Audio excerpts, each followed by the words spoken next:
खबर आजमगढ़ जनपद से, जहां बुढ़नपुर तहसील क्षेत्र के विकासखंड कोयलसा में सपा की चौपाल का आयोजन किया गया, जिससे के मुख्य अतिथि के रूप में सपा के राष्ट्रीय सचिव व पूर्व मंत्री बलराम यादव ने कार्यकर्ताओं को संबोधित करते हुए कहा, देश व प्रदेश की सरकार ने जनता को ठगने का काम किया है।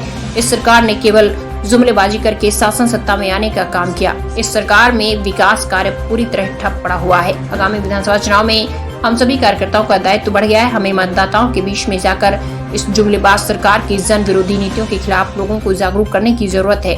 विशेष अतिथि के रूप में GSSPG कॉलेज के पूर्व प्रोफेसर डॉक्टर नरेंद्र नाथ यादव ने जमकर देश व प्रदेश की सरकार पर निशाना साधने का काम किया है। उन्होंने कहा, युवा बेरोजगार है, सरकार का केवल जुमलेबाजी कर रही है, युवाओं को रोजगार मुहैया नहीं हो रहा है। इतना ही नहीं, शिक्षा भी पूरी तरह से बदहाल है। सरकार ने भारत की अर्थव्यवस्था को भी बिगाड़ने का काम किया है। बेलगाम महंगाई के चलते आम आदमी का गुजारा कर पाना बड़ा मुश्किल हो गया है। अध्यक्षता पूर्व प्रमुख महेंद्र यादव ने की। उन्होंने बताया कि इस सरकार में छुट्टा पशुओं ने किसान की आमदनी को समाप्त करने का काम किया है। सरकार द्वारा किसानों की आय दोगुना करने की बात कही जाती थी, लेकिन इस सरकार में छुट्टा पशुओं ने किसानों की खड़ी फसलें चट करने का काम किया। वक्ता के इसी क्रम में लक्ष्मण गुप्ता, हर हर महादेव, पप्पू यादव, विनोद राजभर, राम केवल वर्मा, सुभाष जायसवाल, जगदीश पांडे, पप्पू दुबे, अशोक यादव, पप्पू यादव सहित अनेक लोग उपस्थित रहे। हर हर महादेव। इस बार विधानसभा चुनाव में किसकी सरकार बनेगी? माननीय राष्ट्रीय अध्यक्ष अखिलेश यादव जी की बन रही है। वोट किसको देंगे? राष्ट्रीय अध्यक्ष अखिलेश यादव जी को साइकिल का निशान पर बटन दबेगी। अकेले दे रहे हैं कि पूरे उत्तर प्रदेश में हर ब्राह्मण तेजी से लगकर और साइकिल को राष्ट्रीय अध्यक्ष जी को जिताकर हम लोग मुख्यमंत्री देखना चाहते हैं। बनाना चाहते हैं यार, देखने की कोई बातें नहीं है इसमें। तो मुद्दा क्या आपका? आप किस मुद्दे को वोट मांगते हैं? हम लोग विकास किए हैं और कोई मुद्दा की बात इसमें कौन है? सब लोग दुनिया देख रही है उत्तर प्रदेश को, और विकास में कहाँ कमी रह गई है। पूरे विकास को हम लोगों ने, राष्ट्रीय अध्यक्ष ने आपका विकास के नाम पर, विकास को तो योगी ने ढहा दिया। वो तो हमारे कामों पर वह फीता काटने वाला काम कर रहे हैं राष्ट्रीय अध्यक्ष जी। योगी जी ने ठोक दिया। उससे क्या विकास दुबे को तो वो तो गलती किए हैं तो उसका फल उनको मिलेगा। किसको? योगी जी को। ब्राह्मण एकता कर रहे हैं। ब्राह्मण एक हैं और रहेंगे। योगी जी को गिराकर हम लोग छोड़ेंगे। 500 ब्राह्मणों का हत्या की गई, उसका जवाब उनको मिलेगा आने वाली 10 तारीख को। 7 को तो हम लोग वोटिंग करेंगे और 10 को वहाँ जीत हासिल करके राष्ट्रीय अध्यक्ष को मुख्यमंत्री बना देंगे। हम लोगों के ब्राह्मणों के भी नेता वही घोषित हुए हैं, माननीय राष्ट्रीय अध्यक्ष अखिलेश यादव जी। और क्या? और कुछ? कृष्ण और सुदामा का साथ है हम लोगों का, कोई रोक नहीं पाएगा उत्तर प्रदेश में। चलिए ठीक है। विनोद राजभर, सुहेल देव, भारतीय समाज पार्टी के जिलाध्यक्ष हैं। इस बार विधानसभा चुनाव में प्रचार करने जा रहे हैं, तो कहाँ तक है कि जैसे आजमगढ़ तो सपा का घर है जी, लेकिन और भी जगहों पे जैसे आसपास जिलों में क्या स्थिति है? देखिए, स्थिति योगी बाबा ने साफ कर दिया है। 10 तारीख को उत्तर प्रदेश का परिणाम आना है। वो 5 तारीख को जनता को जो 5 किलो राशन देते हैं वो बंद कर देंगे। पूरा साफ कर दिए कि 5 तारीख को हमारा शासन सत्ता खत्म हो रहा है और 10 तारीख को अखिलेश यादव की बहुमत की सरकार बन रही है। पूरा प्रमाण तो योगी जी ने दे ही दिया, हमको आपको बताने की क्या जरूरत है। और देश की जनता जान रही है, उत्तर प्रदेश की सरकार जितना गरीबों के साथ शोषण किया है, जितना गरीबों को पैदल चलवाया है, जितना वैक्सीन से प्रताड़ित लोग मरे हैं, जितने गरीब तबके के लोग लकड़ी के बिना लाशें गंगा जी में बहाई हैं, जितने गरीब तबके के लोग दवा के अभाव में दर बदर की ठोकरें खाए हैं, कितने महिलाएं अपने जेवर रख के घर का भोजन पानी चलाने का प्रयास कर रही हैं, कितनी महिलाएं बेकार अपने रक्षाबंधन का त्यौहार, दिवाली का त्यौहार जो खुशियों से मनाते थे लोग, इतनी विडम्बना से मना रहे हैं कि आज उनके घर के दिए नहीं जल रहे हैं।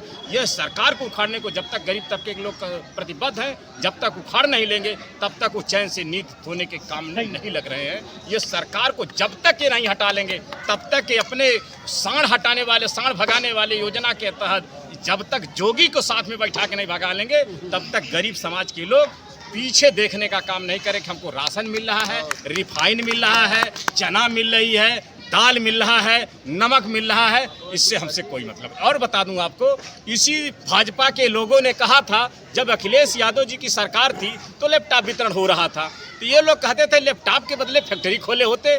बता दें, मुख्यमंत्री आदित्यनाथ जी बता दें, आदरणीय प्रधानमंत्री जी बता दें, संसदीय क्षेत्र है इनका बनारस में, कई फैक्ट्री लगा दिए। नौजवानों को जो अखिलेश यादव बढ़ोतरी करवा रहे थे, ऊर्जा दे रहे थे, उनको पढ़ने का संसाधन दे रहे थे, उसमें भी ये लोग ताला लगा दिए।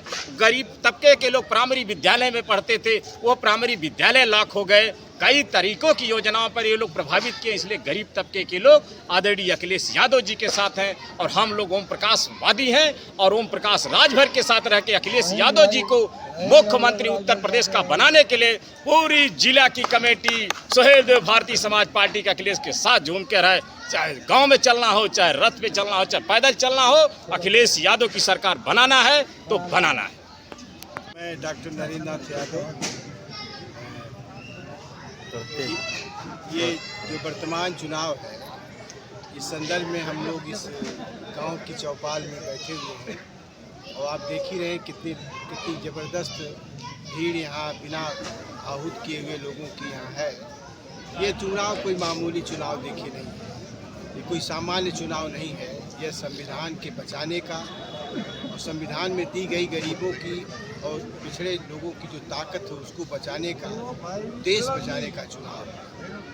यह चुनाव, इस चुनाव में यह संदेश जाएगा कि देश किस रास्ते पर बढ़ना चाहता है, प्रदेश किस रास्ते पर चलना चाहता है, गांधी के बताए हुए रास्ते पर चलना चाहता है या जो दूसरे उनकी हत्या करने वाले लोग हैं उनके रास्ते पर चलना चाहता है। गांधी की नीतियों पर चलेगा या इन लोगों की नीतियों पर चलेगा, फासिस्ट के चाहले चलेगा। ये सवाल इस पे खड़ा है। सवाल इस पे भी खड़ा है कि जो 5 साल में ये कोरोना के काल में जिस प्रकार की कुव्यवस्था हुई है, जिसके कारण जन जन को हानि हुई है और जन जन जिस कारण से परेशान रहा है और वो कैसे लड़ सकता था, कितनी बेहतरी हो सकती थी, वो इंतजामात नहीं किए गए, उसकी दुश्वारियों का पर भी प्रश्न चिन्ह खड़ा करके चुनाव हो रहा है। ये चुनाव महंगाई के ऊपर हो रहा है। गरीब लोग कैसे आगे चल करके अपने जीवन यात्रा को का शुभारंभ करेंगे, आगे चलेंगे, ये इस पे भी सवाल खड़ा है कि गरीबी कैसे दूर होगी, शिक्षा कैसे होगी, स्वास्थ्य सेवाएं बेहतर कैसे होंगी। इस सरकार ने, वर्तमान योगी सरकार ने इस संदर्भ में कुछ भी नहीं किया है, कुछ भी नहीं किया है। और आने वाला जो नौजवान है, जो गरीब मजदूर है, इसको परिवर्तित करना चाहता है, बदलाव चाहता है।